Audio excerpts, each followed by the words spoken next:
পবিত্র হজের শেষ মুহূর্তের প্রস্তুতি চলছে সৌদি আরবের মক্কায়। প্রতিনিধি এম সাইফুল ইসলাম জানান, লাব্বাইক আল্লাহুম্মা লাব্বাইক ধ্বনিতে মুখরিত পবিত্র কাবা চত্বর। বিশ্বের নানা প্রান্তের মুসলমানরা আল্লাহর ডাকে সাড়া দিয়ে হাজির হয়েছেন পবিত্র ভূমিতে।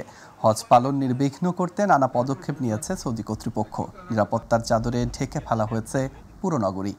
জায়গায় জায়গায় চলছে তল্লাশি। নুসুক কার্ড দেখাতে না পারলেই পড়তে হচ্ছে বিপত্তিতে। ইতিমধ্যে অনুমতি ছাড়া হজ পালনে পরিকল্পনার অভিযোগে প্রায় 2,70,000 মুসল্লিকে মক্কা শহর থেকে ফেরত পাঠিয়েছে সৌদি কর্তৃপক্ষ।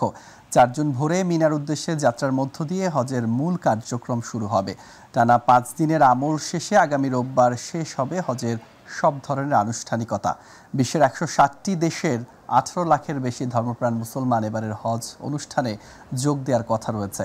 আগামী 5 জুন হজের মূল কার্যক্রম অনুষ্ঠিত হবে। 6 জুন সৌদি আরবে পালিত হবে ঈদুল আজহা, আর বাংলাদেশে ঈদুল আজহা হবে 7 জুন।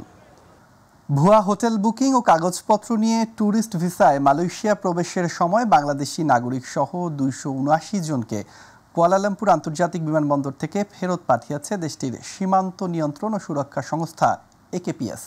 ফেরতকৃতরা ট্যুরিস্ট ভিসায় মালয়েশিয়া এসে কাজে যোগদান করতে চেয়েছিল দাবি করেছে AKPS।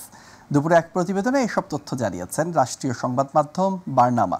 প্রতিনিধি আশরাফুল মামুন জানান, তাদের মধ্যে কতজন বাংলাদেশি তা জানায়নি অভিবাসন বিভাগ। 279 জনের মধ্যে রয়েছে পাকিস্তান, ভারত ও অন্যান্য দেশের নাগরিক, তবে এদের মধ্যে বেশিরভাগই বাংলাদেশি।